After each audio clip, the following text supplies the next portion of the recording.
प्रयत्न और कोशिशें अद्भुत होती हैं, और मनुष्य का गौरव गरिमा यही है कि उसकी एक कोशिश है, उसके पास कुछ करने का प्रयत्न है। इस परमात्मा की सृष्टि के दो पुत्र हैं, एक अज्ञानी है और एक ज्ञानी है। जो अज्ञानी पुत्र हैं वो त्रियंक हैं, वो पशु हैं, पक्षी हैं, जो अंडे से निकले, जो जरायु से निकले, जरायुज हैं, और जो बीज से निस्सृत हुए वो उद्भिज हैं। जो बीज से आए उद्भिज, जो अंडे से आए अंडज, जो जरायु से आए जरायुज। त्रियक, पशु, पक्षी, वनस्पतियां, ये सब प्रकृति माता की संतान है, अज्ञानी। और जो ज्ञानी पुत्र है वो परमात्मा का पुत्र है, मनुष्य, इंसान, आदमी। और प्रकृति ने कुछ नियम बनाए, और सहज रूप से तुम्हें मालूम है कि जो तुम्हारा पुत्र ज्ञानी होता है, ज्ञानी यानी छोटा होता है, नन्हा होता है, अच्छे बुरे को नहीं समझता, तो मां क्या करती है? उसका ज्यादा ख्याल रखती है। जो पुत्र बड़ा हो गया, जिसके पास निर्णय करने की सामर्थ्य आ गई, जिसके पास कमाने की सामर्थ्य आ गई, मां उसका बहुत ख्याल नहीं करती। प्रेम तो देती है, स्नेह तो देती है, पर चिंता किसकी करती है? जिसको अभी ये नहीं पता कि ये आग है, मैं छूऊंगा तो जल जाऊंगा, ये जलाशय है, अंदर कूदूंगा तो डूब जाऊंगा। जिसको इस बात का बोध नहीं है, मां उसका पीछा करती है, उसके पीछे छाया की तरह, ऐसे नहीं करना, ऐसे नहीं करना। यानी नन्हे को क्या करती है मां? स्वयं संचालित करती है, और जो बड़ा हो गया उसको आजाद कर देती है, स्वतंत्र कर देती है। और आप देखोगे कि प्रकृति रूपी माता की वो संतान जो छोटी है, अज्ञानी है, अत्रियक है, पशु पक्षी, प्रकृति माता उनको संचालित करती है। नियम एक है दोनों के लिए, लेकिन जब बड़ा हो जाता है वो माँ पिता का नियम नहीं मानता, वो अपने नियम से चलता है। और जो छोटा है उसको माँ चलाती है, माँ पिता उसको संचालित करते हैं। इसलिए आपने देखा कि सूर्य उदय होने से पहले पंछी चहचहाने लग जाते हैं, प्रकृति माता उनको जगा देती है। और सूर्य ढलने से पहले वो अपने घोंसले में आ जाते हैं, आते हैं ना। रात्रि को हाइलोजन लगा के जागते तो नहीं ना वो, किसी पिक्चर में, किसी थिएटर में फिल्म देखने रात को तो नहीं जाते ना, रात भर पार्टियां भी नहीं करते ना। प्रकृति जब सुला देती है सो जाते हैं, और जब जगा देती है, भूख लगती है तो भोजन का प्रयत्न पुरुषार्थ करते हैं, और जब पेट भर जाता है तो उनको भोजन में कोई रुचि नहीं रह जाती। इसीलिए जब शेर जंगल में शिकार कर लेता है, मृगों के झुंड में एक को पकड़ लेता है, तो बाकी मृग उसी के आसपास निश्चिंत होके तृण चुनते रहते हैं, क्योंकि उन्हें पता है कि महाराज जी का पेट भर गया, अब ये हमारी तरफ नहीं देखेंगे, तिजोरी में नहीं रखेगा वो कमा के, पेट में आ गया पर्याप्त है, जब भूख लगेगी तब दोबारा पुरुषार्थ करेगा। और जब वो पशु पक्षी अपनी साथी मादा के पेट में बालक का बोध प्राप्त करते हैं, तो उनको गर्भाधान जब हो जाता है, तब वो उस मादा के साथ प्रवृत्त नहीं होते, क्योंकि उन्हें पता है कि उसके पेट में बच्चा है। और यहीं तक नहीं, जब भूकंप आने का समय होता है तो गैया खूंटे से रस्सी तुड़वाने लग जाती हैं, और पशु पक्षी चीत्कार करने लग जाते हैं। प्रकृति माता उनको बता देती है कि विपत्ति आने वाली है। इसीलिए जैसे किसी की मृत्यु का प्रसंग नजदीक आता है, तो पशु पक्षियों को, कुछ पक्षियों को और कुछ पशुओं को पता चल जाता है कि किसी के ऊपर मृत्यु का साया मंडरा रहा है, तो वो पशु भी ऐसा इशारा करना शुरू कर देते। और जो बालक माँ पिता के बिल्कुल साथ रहते हैं उनको माँ पिता की हर चर्या का, हर हर हर हर उस चेष्टा का पता चल, क्योंकि वो तो पास ही रहता है ना, वो तो उनकी गोद में है ना। लेकिन दोनों पुत्रों के लिए परमात्मा ने नियम एक सा बनाया था। एक ने नियम, एक को मां ने चलाया नियम से, और दूसरे ने नियम तोड़ने को ही अपनी महारत समझा। उसमें कौन है? बोलो ना, कौन है जो सबके नियम तोड़ के छाती चौड़ी करके घूमता है, सबका नाक में दम कर रखा है और स्वयं भी चैन से है नहीं? ये कौन है? जिसने पूरे ब्रह्मांड की व्यवस्था के ऊपर अपनी बुद्धि का इस्तेमाल किया सुखी होने के लिए, पर हो गया दुखी, हो गया परेशान, अशांत हो गया, आत्महत्याओं की प्लानिंग करता रहता है, क्योंकि प्रकृति माता से संचालित। और मैंने ये भी देखा कि जब पशु पक्षी बीमार होते हैं तो वो भोजन का त्याग कर देते हैं। कोई पशु पक्षी बीमारी के हालत में भोजन नहीं करता, सिर्फ इंसान को छोड़कर। और मनुष्य जो है वो भी एलोपैथी खाना पसंद करता है, क्योंकि एलोपैथी वाले कहते हैं जी भर के समोसे भी खाते रहो और हमारी दवाई भी अंदर ठूंसते रहो, तो वो उनकी प्रैक्टिस भारी चलती है। और वैद्य की बात मानने को तैयार नहीं, क्योंकि वो औषधि कम देंगे, परहेज ज्यादा बताएंगे, और परहेज इंसान करना। और परमात्मा की प्रकृति पशु पक्षी जड़ जंगम सबसे संयम का, नियमों का पालन कराती है, और मनुष्य नियमों का उल्लंघन करके अशांत हो जाता है। और नियम क्या है? नियम सब दोनों बेटों के लिए एक से ही है। ब्रह्मांड के नियम एक से हैं कि रात्रि भर सो, प्रातः ब्रह्म वेला में जागो, और जो सुबह की बाहर की वायु है वो वीर वायु है, उस वीर वायु को फेफड़ों में भरो ताकि स्वस्थ रहो और 100 साल तक कर्म करते हुए जियो। ये प्रकृति माता ने हमें व्यवस्था दी, लेकिन हमारी बुद्धि इतनी कवायद कराती है, बीच में इतना हस्तक्षेप करती है। इसीलिए वो पशु पक्षी जड़ जंगम वो बहुत दुखी दिखाई नहीं देते। तो आप कहोगे दीदी माँ हमसे तो वो श्रेष्ठ हैं, किसी हद तक वो श्रेष्ठ हैं। और वैसे भी अगर आपकी सुंदरता की बात होती है तो लोग कहते हैं वाह कैसी मृग नैनी है, हिरणी जैसी आंखें, शंख जैसी ग्रीवा है, अरे देखो तो देखो शेरनी जैसी कमर है।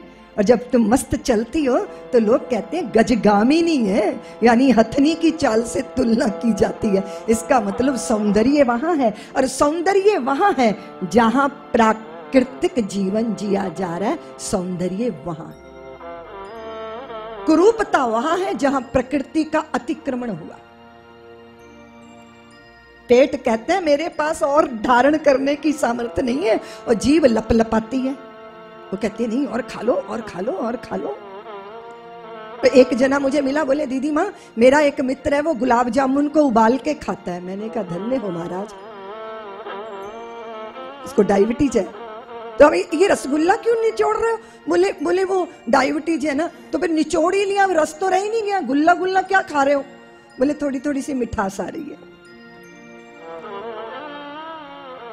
क्या है ये ब्रह्मांड प्रकृति माता का बड़ा पुत्र है, ज्ञानी पुत्र है, इसकी ये हालत है। कदाचित नियम वही है जो सबके लिए है। और हमारी संस्कृति ने जब ये देखा, हमारे ऋषियों ने जब ये देखा कि मनुष्य स्वतंत्र कर दिया गया, और जो स्वतंत्र कर दिया गया उसके लिए अगर बहुत ऊंची सफलता की संभावना है तो उसके लिए भारी पतन के भी रास्ते हैं। मनुष्य एक ऐसे सेतु पे खड़ा है कि वो पशुता की ओर भी जा सकता है और देवत्व की ओर भी जा सकता है। इसलिए मनुष्य आजाद है, स्वतंत्र है, और जिसको स्वतंत्रता मिल गई उसके लिए उत्कर्ष और अपकर्ष दोनों संभावनाएं हैं। इसीलिए सत्संग किसके लिए? किसके लिए? कभी सुना कि गधों को इकट्ठा करके सम्मेलन हुआ हो कि वो गधो तुम पूरे गधे बनो? तो गधा कहेगा मैं तो गधा ही हूं, गधा ही रहूंगा, गधा ही होके मरूंगा। लेकिन मनुष्यों को कहा जाता है कि ये मनुष्य पूरा मनुष्य बन जा, रास्ते पे आ जा, मनुर्भव, संयम में चल, प्रकृति माता का सम्मान कर। तो जिसके पास स्वतंत्रता है उसी को सत्संग की मर्यादा दी जाती है। इसलिए मनुष्य को बताया जाता है कि तुम मनुष्य हो, लेकिन तुम मनुष्य से भी परे देवत्व को ही नहीं, नारायणी सत्ता को प्राप्त कर सकते हो। तो मनुष्य की विशेषता यह है कि पशु पक्षी तो पशु पक्षी ही रहेंगे, पर मनुष्य चाहे तो, नर चाहे तो अपने भीतर नारायण को प्रकट कर सकता है। ये विशेषता, धर्म को धारण करना, उस सत्ता को अनुभव करने की सामर्थ्य हमें, प्रकृति के चक्कर को तोड़ देने की सामर्थ्य हमें है। वो तो पूरे समय प्रकृति के चक्कर में, चंगुल में रहेंगे। कल मैंने बड़ा विभत्स चित्र आपके सामने खींचा था ना, कि खेल है खूंखार खप्पर वाली का। हाँ? लेकिन एक बात है कि बीज अगर धरती पे जाएगा तो वो उगेगा, लेकिन अगर बीज भून दिया जाए तो लाख खाद पानी मिले तो बीज दोबारा अंकुरित नहीं होता। मनुष्य के अंदर अगर इच्छा का बीज दग्ध हो जाए तो फिर उसका पुनरागमन नहीं होता। आने जाने की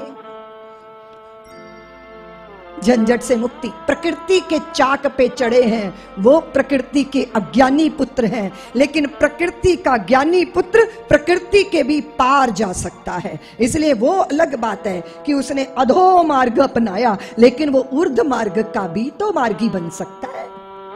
ये संभावना मनुष्य की महिमा बनाती है, मनुष्य के जीवन के अद्भुत इस सौंदर्य का दर्शन दिखाती है।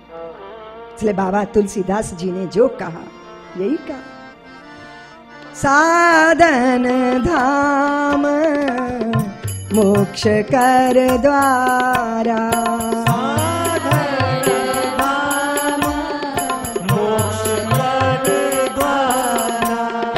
साधन धाम मोक्ष कर द्वारा, साधन धाम मोक्ष कर द्वारा, ये साधन का धाम है। 84 लाख योनि अगर प्रकृति से संचालित हैं तो वहां प्रकृति ने उनके ऊपर एक पर्दा डाला है और मनुष्य को अवसर दिया है, मौका दिया। इसलिए मौका चूक मत जाना, सीख सुनहरी पुरखों की रखना हरदम याद, किया वक्त बर्बाद जिन्होंने हुए वही साधन धाम। अरे इसको क्या हुआ? बोले वो गिड़गिड़ा रहा है, किसी को कह रहा है कि मुझे यहाँ से बाहर निकालो, मुझे यहाँ से बाहर निकालो। इतने बड़े किले में फंसा हुआ व्यक्ति, अंधा व्यक्ति, और उस किले से बाहर निकलने का एकमात्र रास्ता, महीनों भटक रहा है, महीनों भटक रहा है, किसी से कह रहा है अरे मुझे दरवाजे तक पहुंचा दो, मुझे दरवाजे तक पहुंचा दो। और जब कोई दरवाजे तक पहुंचाता हुआ दिखाई नहीं देता तो फिर वो गिड़गिड़ाता है लोगों से। फिर एक साधु पुरुष मिल गया, उसने कहा मैं तुम्हें ले जाऊंगा। अरे आप मुझे दरवाजे तक ले जाओगे? मीलों फैला हुआ वो किला कैसे ले जाओगे? नहीं, मैं तुझे वहां तक नहीं ले जाऊंगा, लेकिन वहां तक जाने का रास्ता बता। सूरदास, आपको आंखें नहीं है ना? आप किले की दीवार को छूते छूते छूते छूते आगे जाओ, और जैसे ही हाथ से छूते छूते जाओगे, जब दीवार खत्म होगी दरवाजा आएगा, आपको पता चल जाएगा, बाहर निकल जाना। वाह वाह, आपने कैसा सुंदर अवसर बता दिया, कैसा सुंदर मौका बता दिया, कैसा सुंदर साधन बता दिया, कैसा सुंदर रास्ता बता दिया। और दीवार को छूते छूते छूते अंधा कहाँ जा रहा है? किले के दरवाजे के तक। वो आंखों से ही अंधा नहीं था, एक और बीमारी थी, शरीर में खुजली की बीमारी। जब शरीर में खाज हो तो दीवार से हाथ हटा के शरीर खुजाए, चलता जाए, अब फिर दीवार पे हाथ रखे। आंखों से अंधा था, दरवाजा जब नजदीक आया तभी शरीर में खुजली हो गई, और खुजाता खुजाता आगे बढ़ गया, और जब हाथ रखा तो फिर दीवार पल्ले पड़ी, द्वार पीछे रह गया। और ये कहानी ये है कि वो जिंदगी भर भटका, लेकिन दरवाजा कभी नहीं पाया। कौन है ये? ये कोई अंधा भिखारी नहीं है, ये हम सब की कहानी है। 84 लाख योनियों के विशाल किले से मुक्त होने का मात्र एक द्वार था, और वो मनुष्य का तन, और उसमें भी हम इच्छाओं वासनाओं की खुजली खुजलाने में लग गए और बीत गया द्वार। साधन धाम मोक्ष कर द्वारा, साधन धाम मोक्ष कर द्वारा, पाई ना। बहुत बार मेरे मन में आज प्रातः काल सुबह सुबह से चिंतन चल रहा था स्वर्ग का, नरक का और अपवर्ग का। सहज रूप से व्यक्तियों को लगता है कि हम बहुत सारे पुण्य कमा लिए। बहुत सारी देवियां तो इसलिए जूते दान करती हैं कि कहीं स्वर्ग में नंगे पैर न चलना पड़ जाए, स्वर्ग हमारा पक्का हो जाए। ऐसे बहुत सारे कर्म कांड देश में चलते हैं। तो स्वर्ग और नरक, और तीसरा क्या है? अपवर्ग। स्वर्ग नरक से परे, पाई न जेहि परलोक समारा, सो परयत्र दुख पावहि, सिर धुन धुन पछताएं, काल ही कर्म ही ईश्वर ही मिथ्या दोष। बहुत सारे लोग हैं जिन्होंने जिंदगी नहीं संवारी, ईश्वर को कोसते हैं, विधाता को कोसते हैं, किस्मत को कोसते हैं, घर वालों को कोसते हैं, सरकारों को कोसते हैं, पंचायतों को कोसते हैं और काल को भी कोसते हैं, और स्वयं नहीं सोचते कि हमने अपने जीवन का उद्धार किया कि नहीं किया। सिर धुन धुन पछताए। और फिर इसीलिए बार बार सचेत किया जाता है कि जागो, उसे पाओ जिसे पाने के बाद संसार में कुछ भी पाना शेष नहीं रह जाता। नश्वर पदार्थ ही दिन रात जोड़े, नहीं हरि भजन धन कमाया है प्यारे, कहाँ तूने जीवन गंवाया है प्यारे, तेरे घट में सब कुछ समाया है प्यारे। अपने अंतर में झांक के, अब बाहर बहुत देखा। मैं प्रातः काल कह रही थी सत्य कीर्ति को कि बता सत्य कीर्ति, तुम्हें पूजा करनी हो तो तुम कहाँ जाओगी? मैं सोचती रही, कहती है या तो मंदिर में जाऊंगी या तो जहां हूं वहीं कर लूंगी। प्रातः काल जब मैं छत पर गई तो बहुत सारी तारों की बारात, ब्रह्म बेला थी। हम पूजा नहीं कर रहे, परमात्मा की पूजा तो प्रकृति कर रही है। इतने दिए जलाकर आसमान की थाली में और जगर मगर तारे। राकेश के घर में रुकी हूं ना, उनके घर के सामने एक बादाम का वृक्ष, उस पे बड़े बादाम के फलों का गुच्छा, उसमें नन्हे छोटी छोटी पंछी, और वो कलरव गीत गाते हुए ऐसा लगता है जैसे ठाकुर जी की आरती के स्वर पंछी गुनगुना रहे। जिधर दृष्टि जाए उधर ही पूजा की नहीं जाती, पूजा होती है। और प्रकृति हर पल हर क्षण परमात्मा की पूजा में संलग्न है। और अगर हमारा चित्त द्वैत ना दे, भवखंडना तेरी आरती, सूर्य चंद्र तेरी आरती में संलग्न है ठाकुर। रवि चंद्र दीपक कदाचित हमने अपने बनाए हुए स्थानों को तो तेरा स्थान माना, लेकिन तेरा ये ब्रह्मांड तेरा मंदिर है, तेरा शरीर है।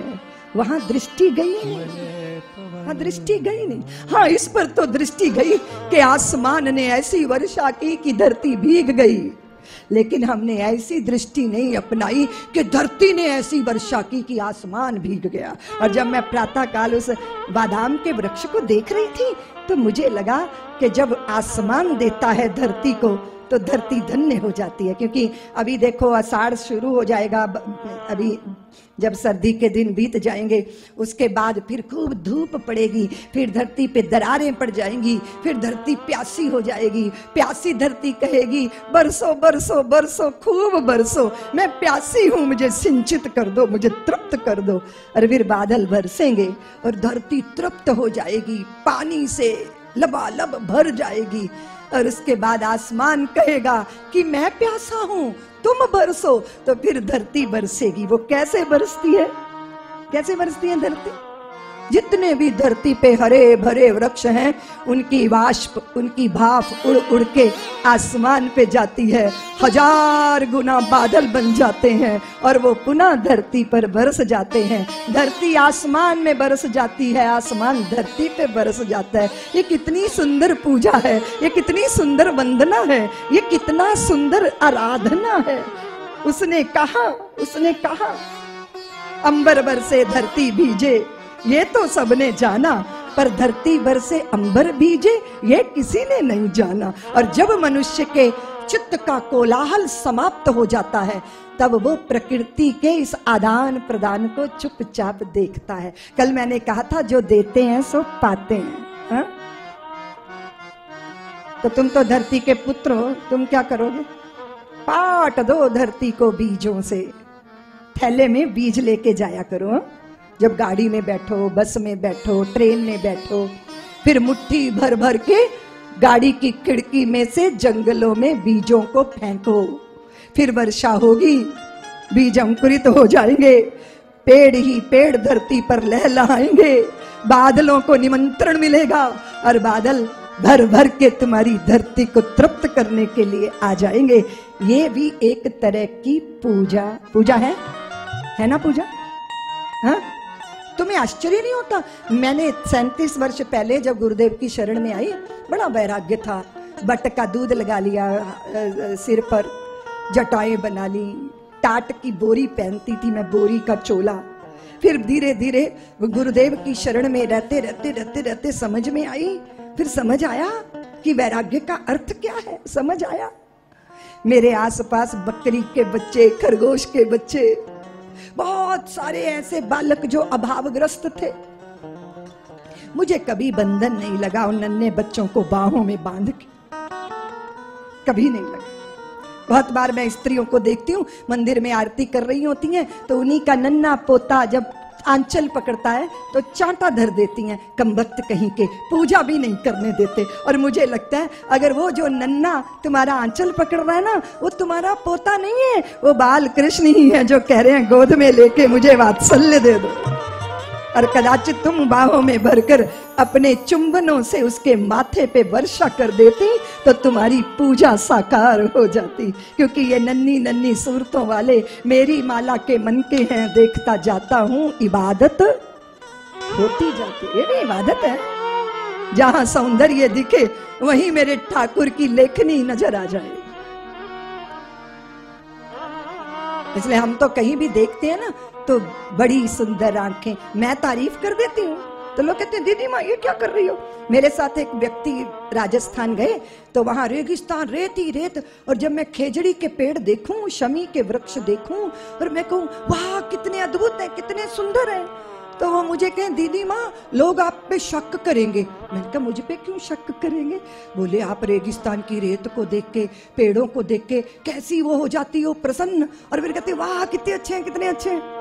तो लोग कहेंगे आप भगवान की दीवानी नहीं है, आप तो जगत की दीवानी है। मैंने कहा हाँ मैं जगत की दीवानी हूँ, क्योंकि जगत मेरे जगदीश्वर का शरीर है, इसलिए जब भी देखा, जहां भी देखा, इसलिए सुंदर आंखों वाली को देखा।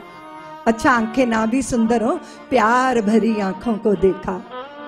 और हमारे बिहारी जी को आके देखो, उनकी आंखें जादू से भरी हुई, और मुझे तो परमात्मा की सारी सृष्टि में जादू नजर आता है। पर तुम्हें तो पता नहीं कौन से बाबा पसंद आते हैं जो कुछ ना कुछ चमत्कार दिखाएं। चमत्कार अगर प्रकृति में तुम देख ना सके, एक नन्हे से बीज में वृक्ष का सामान लेकर कौन बैठा है? फूल फल पैदा हुए अंजीर, इस कदर इस तरह एक नन्हे से बीज में इतना बड़ा सामान कौन लेकर बैठा है? मुझे बता दीजिए, बताइए। आपने तो भोजन किया ना, पर उस भोजन को पचा के रक्त बनाने वाली मशीन तुम्हारे नन्हे से पेट में जिसने लगाई है, ये उसका चमत्कार नहीं है क्या? है ना? नहीं है चमत्कार? अच्छा भगवान अगर ये नाक इधर लगा देते तो मुंह के ऊपर ही क्यों लगाई? ताकि सूंघ के पता चले कि भक्षण करने लायक है या।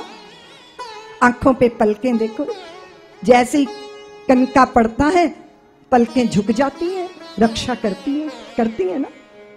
और 32 दांतों में देखो जीव कितनी सुरक्षित रहती है, कमाल नहीं है? आश्चर्य नहीं होता? पति पत्नी का मिलन हुआ और तीसरा पेट में आ गया, 9 महीने बाद फिर स्तनों पे माँ का खून दूध बनकर उतर आया। इससे बढ़कर चमत्कार और कहां देखोगे? कहां देखोगे चमत्कार? तो ये ठाकुर का चमत्कार है, ये उसकी जादूगरी है। तेरी अखियां हैं जादू भरी, बिहारी मैं तो कब से खड़ी, तेरी अखियां हैं जादू भरी, बिहारी मैं तो कब से खड़ी। तेरी अखियां हैं जादू भरी, बिहारी मैं तो कब से खड़ी, तेरी अखियां हैं जादू भरी, बिहारी मैं तो कब से खड़ी।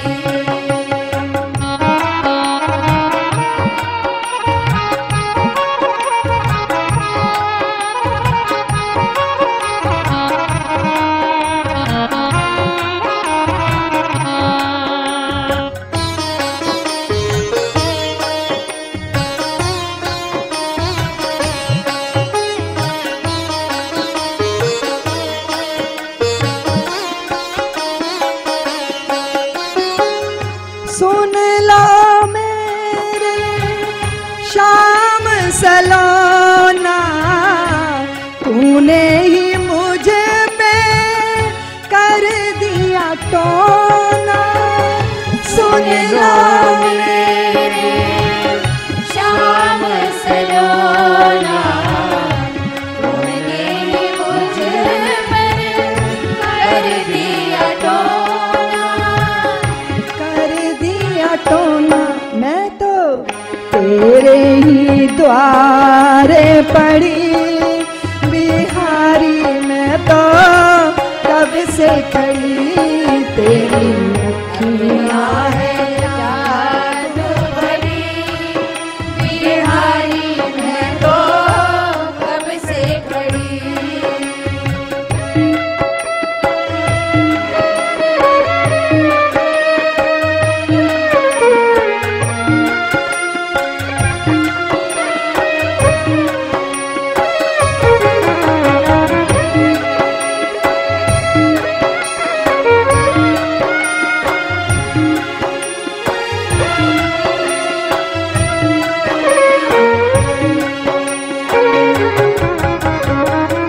तुम सा ठाकुर और न पाया, याही ते मैंने नेहा लगाया। तुम सा और न पाया, याही तो मैंने नेह लगाया। तुम सा ठाकुर और न पाया, याही ते मैंने नेहा लगाया। तुम सा ठाकुर और न पाया, याही तो मैंने नेह लगाया, नेह लगाया। मेरी अखियां तुम्ही से लड़ी, बिहारी मैं तो कब से खड़ी, तेरी अखियां हैं जादू भरी, बिहारी मैं तो कब से खड़ी। अखियां हैं जादू भरी, बिहारी मैं तो कब से खड़ी।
टूटे ना भजन की लड़ी, बिहारी मैं तो कब से खड़ी मेरी, टूटे ना भजन की लड़ी, बिहारी मैं तो कब से खड़ी, तेरी अखियाँ है जादू भरी, बिहारी मैं तो कब से खड़ी, तेरी अखियाँ है जादू भरी, बिहारी मैं तो कब से खड़ी, जादू भरी, बिहारी मैं तो कब से खड़ी, तेरी अखियाँ है जादू भरी, बिहारी मैं तो कब से खड़ी।